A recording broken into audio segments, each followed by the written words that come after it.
입으로는 승낙하지만 속으로는 거절하고 싶다. 남이 원하는 내 모습에 나를 맞추려고 애쓴다. 내 생각과 가족과 친구들의 생각이 다르면 감정을 드러내지 못한다. 모두가 평화롭게 잘 지내고 절대 누구와도 어떤 일로도 분란이 일어나지 않았으면 한다. 불편할 만큼 내 얘기다 느껴지시면 여러분은 피플 플리저일 가능성이 상당히 높습니다.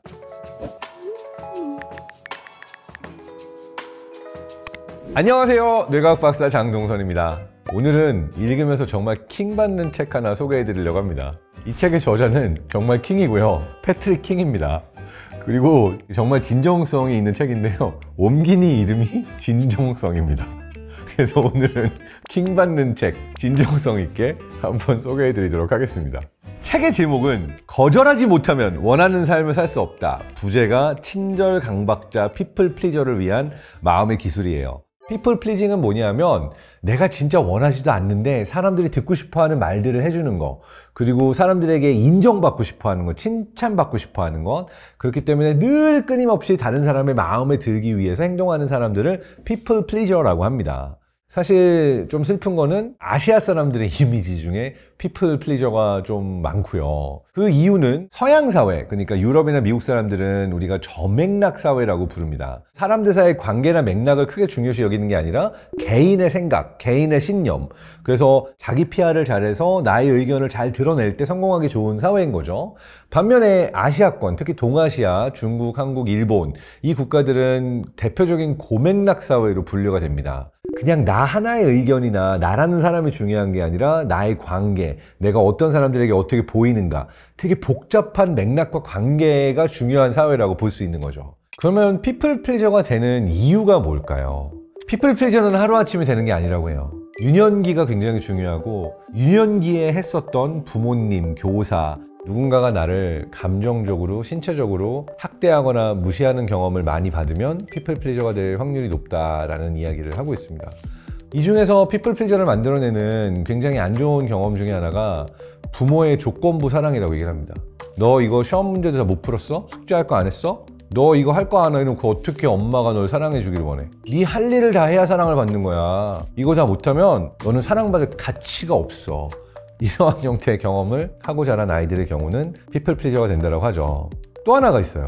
내가 솔직하게 그냥 나의 감정을 표현하고 내가 하고 싶은 대로 행동을 했더니 주변 아이들이 나를 왕따시켰어. 나중에 학교, 직장 같은 데 가가지고 내가 눈치 보지 않으면 엄청난 손해를 보는구나, 그래서 정말 생활이 힘들어지는구나 라는 경험을 반복적으로 하게 되면 피플 플리저의 성향을 띠는 사람으로 변할 수밖에 없다라는 거죠. 피플 플리저가 되기 시작하면 찬성을 위한 찬성을 많이 하게 됩니다. 그러니까 나의 안전이나 나의 관계를 위협하게 되는 행위는 절대 안 하려고 해요. 그러니까 식당을 고르라고 해도 난 다 좋아, 너네가 고르면 따라갈게, 뭐 이런 얘기를 한다든지, 자기 의사표현을 함부로 하지 않는 습관, 이것도 다들 찬성하는 옵션으로 나도 찬성을 하는 경향이 만들어지는 거죠. 그 이유 역시 나의 관계나 안정을 위협하게 되는 것에 지나치게 불안하고 여기에 굉장히 큰 두려움을 가지고 있기 때문에 찬성을 위한 찬성을 하게 된 사람이 되고, 일단 이 패턴을 한번 보이게 되면은 점점 더 이게 습관처럼 내가 그러한 행동을 늘 하는 사람으로 되어가게 되는 겁니다. 심지어 연애를 하거나 결혼을 하게 돼도 동반 의존 관계로 가게 되는 경우가 많아요. 상대방이 하는 모든 말에 내가 맞춰주려고 애쓰고, 사실은 이 사람이 가지고 있는 정치적인 신념, 종교적인 신념에 동의하지 않음에도 불구하고 오히려 더 맞장구 치면서 무조건 그냥 상대방의 그 의존적으로 이 사람이 하는 건 무조건 내가 따라가야 한다라는 형태로 동반자에게 의존하는 상황이 되고, 이것을 사랑이라고 포장하게 되는, 이걸 좋은 관계라고 포장하게 되는 성향 역시도 피플 플리저에게 보여지는 대표적인 그러한 특성이라고 볼 수가 있습니다. 자, 근데 이렇게 말해놓고 보니까 뭔가 느낌적으로 내 주변 사람들 다, 나도 그렇고 우리나라 사람들 다 해당될 것 같은 느낌이 들거든요. 이게 사실 웃을 일이 아니에요. 좀 슬퍼요.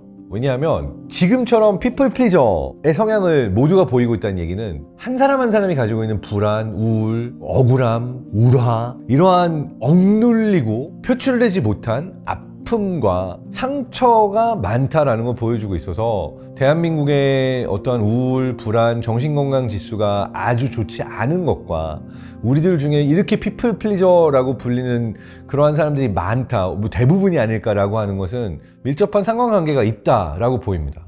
자, 피플 플리저가 되는 게 왜 정신건강에 위험하고 좋지 않은가?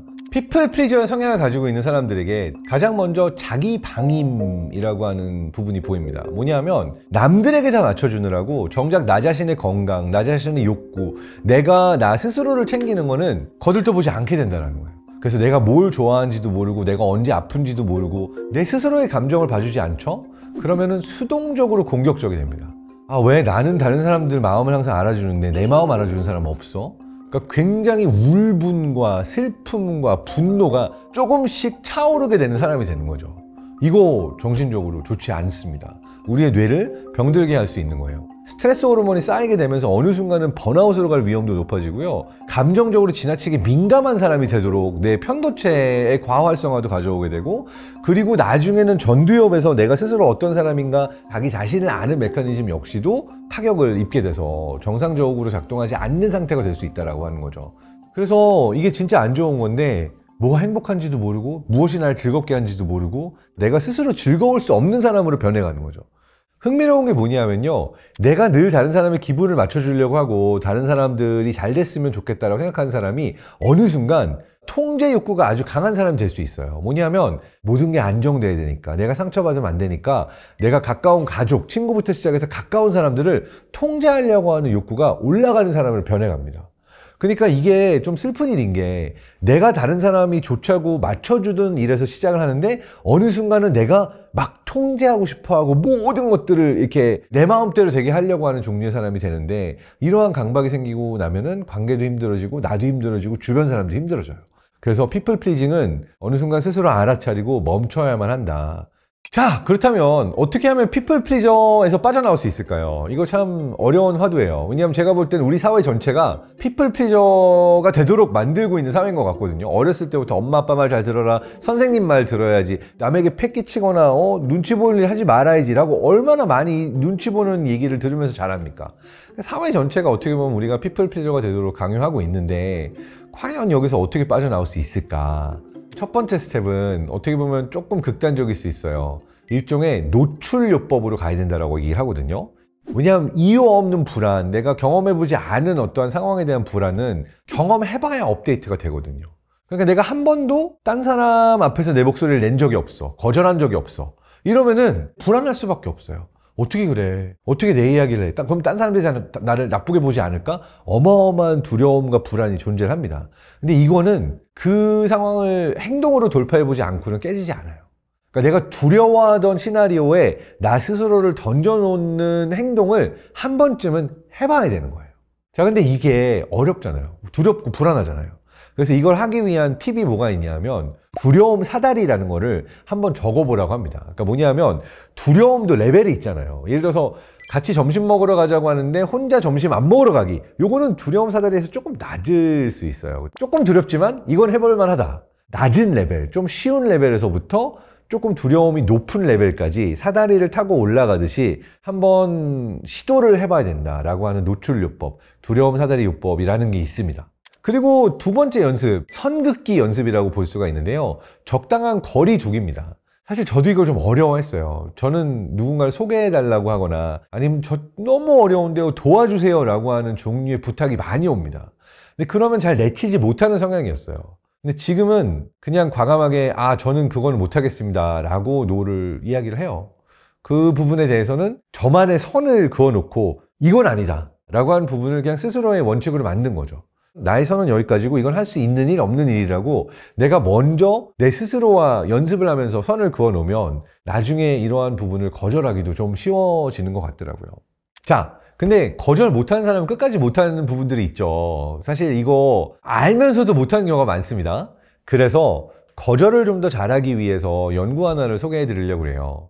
이게 영국 옥스퍼드 대학교에서 굉장히 흥미로운 연구를 진행을 했는데요, 학생들을 120명을 모태 그룹과 아내 그룹으로 나눈 거예요.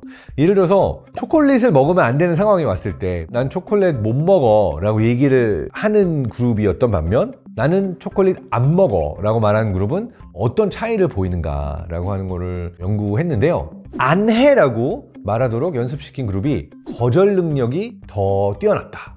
모태와 아내의 차이는 나 스스로를 주도적인 존재로 놓느냐 수동적인 존재로 놓느냐 라고 하는 차이가 있는 거예요. 그러니까 모태라고 스스로에게 이야기하는 사람은 나는 의지가 약해서 또는 나는 이런 이유로 인해서 그걸 할 수 없는 사람이야 라고 나를 수동적으로 놓는 거고, 아내라고 하는 사람의 경우에는 내가 나 스스로에 대해서 언제든 스스로 선택할 수 있다라고 하는 주도권을 부여하는 거죠. 거절은 스스로에게 주도권을 부여하는 사람만이 할 수가 있어요. 그리고 이 연습을 반복하게 되면 스스로가 자기 자신에 대해서 가지게 되는 가치감도 올라가게 되고, 이를 통해서 거절하는 것도 쉬워진다라고 얘기를 하고 있습니다.